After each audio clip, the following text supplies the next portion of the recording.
आपका नाम मैं वहाँ स्पेस में भेजने वाला हूँ, बस यहाँ कमेंट कर देना। पर सवाल है क्यों और कैसे, क्योंकि मैं चाहता हूँ जितने भी लोग इस वीडियो को देखें सब स्पेस में जाएं और हमेशा के लिए अमर हो जाएं। और क्या पता उन नामों के एलियंस भी पढ़ लें। और जहाँ तक बात है मैं उन नामों की स्पेस में भेजूंगा कैसे, देन पहले के साइंटिस्ट को ज्यादा ही दिलचस्पी दिखाते थे अंतरिक्ष में सिग्नल्स भेजने में, और इन्हीं सब करतूतों को देखते हुए एक बार स्टीफन हॉकिंग भी कह बैठे, ऐसा मत करो मेरी जान, क्योंकि हो सकता है उस सिग्नल्स का पता लगा के एलियंस हम पे ही कब्जा ना कर लें। बट फिर भी मैं आपके नाम को वहाँ भेज के रहूंगा। टू फाइंड आउट हाउ मुझे कुछ करना था, इसलिए मैंने ज्यादा सोचा नहीं और डायरेक्ट ऑनलाइन सामान ऑर्डर कर दिया, which will help to send your name into space। अब मेरा सामान तो आ जाएगा, बट अभी भी एक प्रॉब्लम थी, और वह इस ब्रह्मांड का था आकार। यदि मैं नामों को मंगल ग्रह पे भेजूं फिर भी 410 मिनट लग जाएंगे, और यही मेरे लिए सबसे बड़ी प्रॉब्लम है। इसलिए मैंने डिसाइड किया एफिशिएंट मेथड ढूंढने की। बट भाई लाइट की स्पीड को कौन तोड़ सकता है, दैट्स व्हाई मुझे एक ही बार में नामों की स्पेस में भेजना होगा, ताकि वो हमेशा के लिए स्पेस में अमर रहे और हम सब के वजूद को कायम रखे। बट अभी भी एक प्रॉब्लम थी कि मैं उन नामों की स्पेस में भेजूंगा कैसे, क्योंकि एक 9000 सब्सक्राइबर वाला यूट्यूबर लोगों के नामों की स्पेस में भेजने की बात कर रहा है, तो ये तो कोई सेंस बना नहीं। बट भाई क्रिएटिविटी को किसी सीमा नहीं होती, और ये सब्सक्राइबर देख के नहीं आती, वरना तो कई मिलियन वाले यूट्यूबरों का पेट गाली देकर पल रहा है, तो ये तो कोई बात बनी नहीं। तो अगला काम झट से मैंने इस प्रोजेक्ट पर काम करना शुरू कर दिया उन सामानों के आने से पहले। बट मुझे एक बात बताओ, क्या एलियंस एग्जिस्ट करते होंगे? भाई मुझे तो लगता है शायद करते होंगे, क्योंकि इतने बड़े ब्रह्मांड में हमारी धरती ही अकेली हो,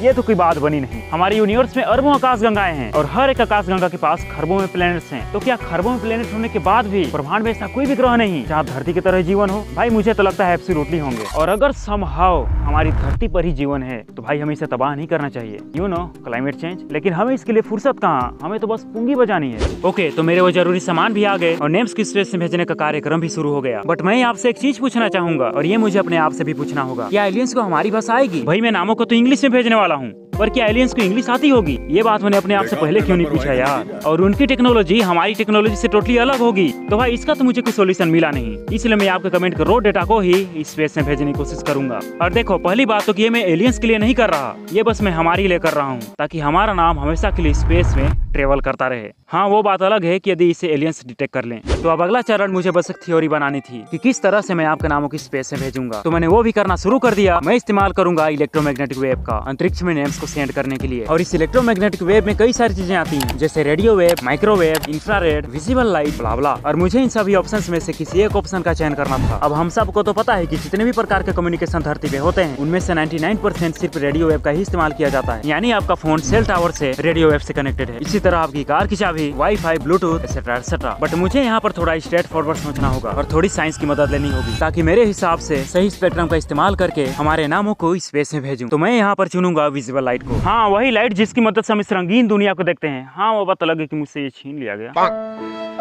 तो मेरे वो मंगाए हुए सामान भी आ गए, और झट से मैंने इस प्रोजेक्ट पर काम करना शुरू कर दिया। और इस पूरे प्रोजेक्ट का जो मेन पार्ट है वो है ये लेजर। मैंने बोला था ना कि मैं विजिबल स्पेक्ट्रम का इस्तेमाल करूंगा, ज्यादा सोचो मत, इसका भी एक कारण है जो कि आपको आगे पता चलेगी। तो मैंने झट से पूरा का पूरा सेटअप तैयार कर लिया, और मैं रेडी था आपके नामों को स्पेस में भेजने की। बट अभी भी एक प्रॉब्लम थी, जिसे सुनने के बाद आप शायद पहचान ना पाओ कि लेजर से नेम्स की स्पेस में कैसे भेजा जा सकता है, और क्या स्पेस में जा भी पाएगा। देखो, चिंता करने की जरूरत नहीं, क्योंकि मैंने इसका भी डेमो बना लिया है। हम सबको तो पता है कि हमारे फोन में जो इंटरनेट आता है वो इन ऑप्टिकल केबल्स की वजह से आता है, जिसमें बिजली की जगह ये लेजर वाली लाइट बहती है। और यदि ये टेक्नोलॉजी ना होती तो शायद आप ये वीडियो भी नहीं देख रहे होते। तो इससे पता चलता है कि हम लेजर से डाटा ट्रांसमिट कर सकते हैं, और यही तो मैं करने वाला हूँ। और वो डाटा मैं इस कमेंट बॉक्स से लेने वाला हूँ। तो अब अगला चरण मुझे आपको ये दिखाना था कि मैं लेजर से गाना भी चला सकता हूँ, जैसे ब्लूटूथ में होता है, क्योंकि लेजर लाइट या इलेक्ट्रोमैग्नेटिक वेव डेटा को भी ट्रांसफर कर सकता है, और ऑडियो डेटा ही तो है। ये देखो, गाना तभी चलता है जब ये लेजर सोलर पे पड़े।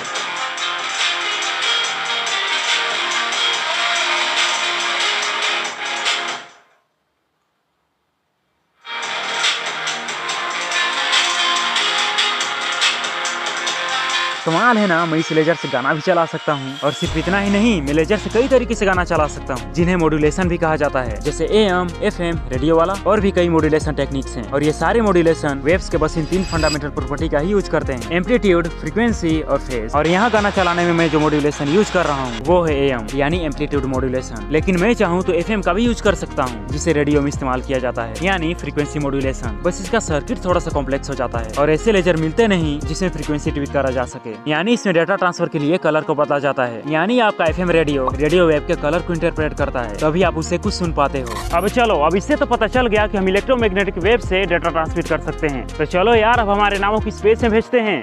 Let's go. तो मैं झट से उस स्पॉट पे पहुंच गया जहाँ से मैं ये ऑपरेशन अंजाम दूंगा। लेकिन एक प्रॉब्लम थी जिसे शायद अभी तक कई लोग पहचान नहीं पाए होंगे कि भाई तू थोड़ा सा मिस्टर प्रयोगर है क्या? लेजर से तू नाम कैसे भेजेगा जिसमें विजिबल लाइट यूज होती है? बताता हूँ। मेरा कोई इरादा है भी नहीं कि मैं लेजर से नेम्स को स्पेस में भेजूं। मैं लेजर का इस्तेमाल इसलिए कर रहा हूँ ताकि वो रेडियो वेव में बदल जाए। बात कुछ जमी नहीं ना, चलो बताता हूँ। डॉपलर इफेक्ट का नाम तो आपने सुना ही होगा और इसी को हम कॉस्मिक भाषा में रेड शिफ्ट और ब्लू शिफ्ट भी बोलते हैं। और डॉपलर इफेक्ट को हम इस बाइक से एक्सपेरिमेंट से मस्त समझ सकते हैं। जब बाइक कैमरे की ओर आता है तो पिच हाई हो जाती है और दूर जाता है तो पिच लो हो जाता है। ये इसलिए होता है क्योंकि साउंड की स्पीड लिमिटेड है। जब हम साउंड की दिशा में हॉर्न बजाते हैं तो असल में फ्रीक्वेंसी कंप्रेस हो रही होती है और दूर जाने पर फ्रीक्वेंसी एक्सपेंड कर जाती है, इसलिए हमें ये हाई और लो पिच सुनाई देती है। तो आखिर इसका इस लेजर से क्या कनेक्शन है? बहुत बड़ा कनेक्शन है कॉस्मिक रेड शिफ्ट और ब्लू शिफ्ट में, क्योंकि रेड शिफ्ट ही हमारे नामों को रेडियो वेव में स्पेस में भेजेगा और यही मेरे इस पूरे वीडियो का बेस्ट कॉन्सेप्ट है, रेड शिफ्ट। तो आखिर ये रेड शिफ्ट होगा कैसे? हम सबको तो पता है कि हमारा ब्रह्मांड फैल रहा है और यही फैलाव रेड शिफ्ट को जन्म देता है। आप इसे कुछ ऐसे समझो, यदि मैं इस गुब्बारे को फैलाऊं तो ऐसा नहीं है कि गुब्बारे का सरफेस एक जगह से फैल रहा है, ये हर पॉइंट से फैल रहा है। ऐसा ही हमारी इस 3D यूनिवर्स में है, यूनिवर्स हर जगह से फैल रहा है। हमें ऐसा लगता है कि हमारा ब्रह्मांड बाहर से कुछ ऐसे फैल रहा होगा, लेकिन है इसका उल्टा। हमारा ब्रह्मांड हर जगह से फैल रहा है,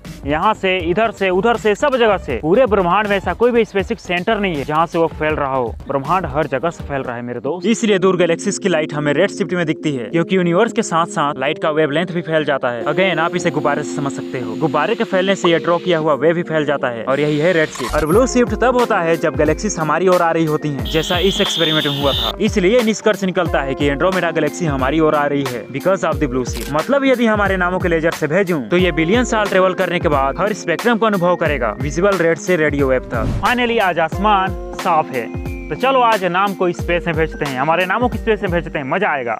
चलो, तो मैंने अपना सेटअप झट से तैयार कर लिया और मैं रेडी था आपके नामों की स्पेस से भेजने की। बट पहले मैंने ऑडियो को ट्रांसमिट करके देखा और ये बड़े अच्छे से हो रहा था। जहाँ तक इसका लेजर जाएगा वहाँ तक तो ये काम करेगा, ये तो सिंपल सी बात है, एकदम बेसिक सी बात है। लेकिन रेंज टेस्ट करेंगे तो मजा आएगा ना, कि कितना दूरी तक साउंड के ट्रांसफर कर रहा है, वो अलग सी बात होती है, उसको देखना। ये लेजर भी यहाँ आ रहा है, देखो सेटअप उतना दूर है भी नहीं।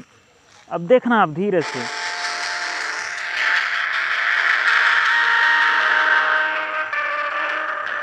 इतना दूरी तक ये काम कर रहा है। ये देखो लेजर इसमें आ रहा है, देखो। चलो एक काम करते हैं और दूर जाते हैं, ठीक है ना। उतना दूरी पर है लेजर और मैं हूँ यहाँ पर और लेजर है यहाँ नीचे। तो चलो अब इस सोलर पैनल को इस पे रखते हैं। ये लेकिन यार ये लेजर थोड़ा स्कैटर हो चुका है, देखो ना। लेजर स्कैटर हो चुका है, तो क्या हम नाम को स्पेस में भेज भी पाएंगे? क्योंकि यहाँ से यदि मैं लेज़र से यदि नेम्स को ट्रांसफ़र करूँगा तो भाई वो हमारे एटमॉस्फेयर को ही पार नहीं कर पाएगी इस स्कैटरिंग के चलते। देखो ना फैल गया है लेज़र, देखो यहाँ पर इसका चौड़ाई बढ़ गया है, देखो। बाकी डेटा को तो ये ट्रांसफ़र कर रहा है, क्योंकि वहाँ से देखो म्यूज़िक लेज़र के जरिए सोलर पैनल पे पड़ रहा है और यहाँ से मेरा म्यूज़िक सिस्टम। अब भाई ये तो जायज़ सी बात है कि मैं जितना दूर जाऊंगा उतना दूर तक ये जो मेरा म्यूजिक सिस्टम है वो काम करेगा, क्योंकि भाई लेज़र उस साउंड को वहाँ से कैरी करके यहाँ मेरे तक आ रहा है, तो भाई ये तो काम करेगा ही। चाहे मैं इसे यहाँ से एंड्रोमेडा गैलेक्सी तक भी भेजूँ फिर भी ये काम करेगा। चलो अब हमारे नेम्स को स्पेस में भेजने का कार्यक्रम चालू करते हैं। तो पहले मैंने शुरुआत करी हमारे देश के महान लोगों के नेम से और यहाँ जितने भी नाम हैं सब बाइनरी में जा रहे हैं। तो हाँ ये थोड़ा सा इलॉजिकल हो जाता है कि इसको स्पेस में कौन ही पढ़ेगा। भेजाने शुरू हो गए, आर्यभट्ट, भास्कराचार्य, अब्दुल कलाम, रामानुजन, सब लोग हैं अभी विश्व में। ये अब सब का नाम स्पेस में जा रहा है धीरे धीरे कर करके। ये गया नाम स्पेस में सबका। ये देखो अभी कैमरा के साथ पास रख रहा हूँ इसको, ये तो अभी स्पेस में उन सब का, हमारे जो महापुरुष हुए हैं उन सब का नाम अभी स्पेस में जा रहा है। साइंटिस्ट, मैथमेटिशियंस जो हमारे ऋषि मुनि थे उनका नाम भी अभी स्पेस में जा रहा है।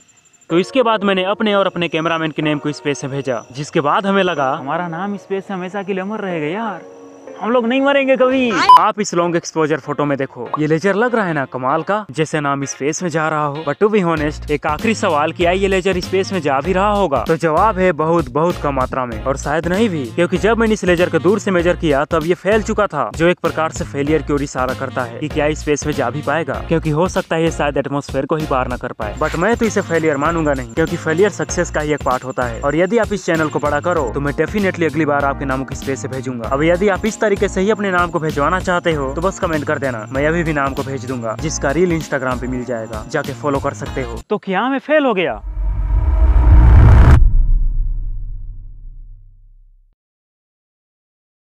अरे भाई वीडियो खत्म हो गया है, यदि अभी मन नहीं भरा ना तो इसको क्लिक कर लो, ठीक?